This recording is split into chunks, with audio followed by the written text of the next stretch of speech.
নৰকে গেলাকে চুবাই দিলে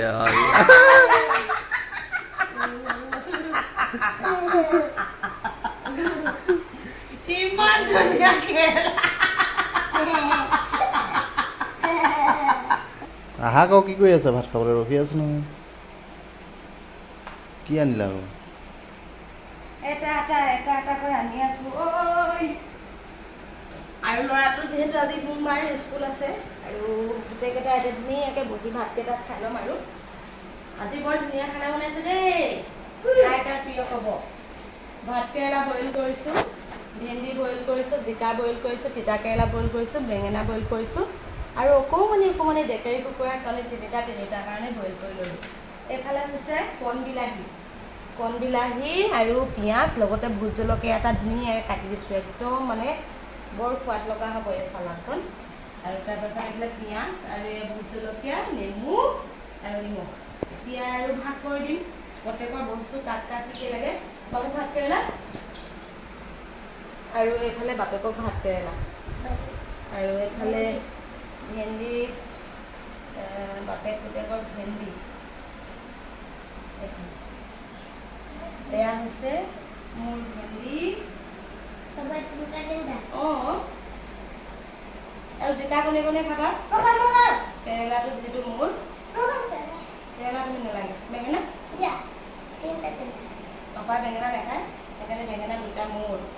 জিকা খাবা নাই জিকা এটা বইল কৰি দিছিলোঁ তিনিটালৈ এতিয়া 3 পিচ এফালে বাপেকৰ এফালে পুতেকৰ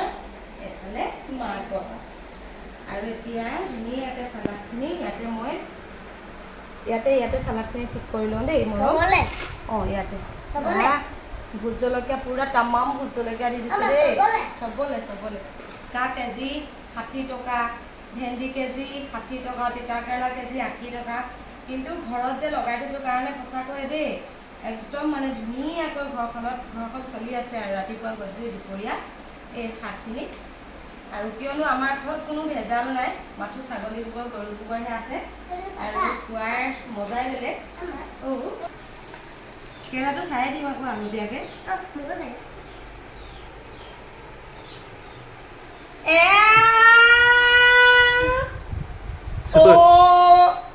নৰকে গেলাকে চুবাই দিলে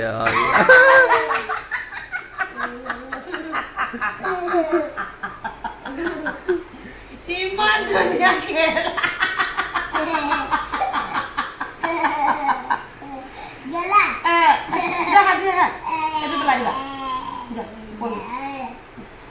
আৰু এতিয়া তেনেহ'লে ভাতকেইটা খাই লওঁ আৰু আলু কেইটামান বইল কৰিছোঁ আলু কেইটা হোৱা নাই আৰু মই যিহেতু যোৱাকালিৰে ভাত লৈছোঁ আৰু মোৰ ভাতখিনিত সেইকাৰণে পানী ঢালি দিম আৰু দেই মই আকৌ পানী ঢলা ভাত খাই খুব ভাল পাওঁ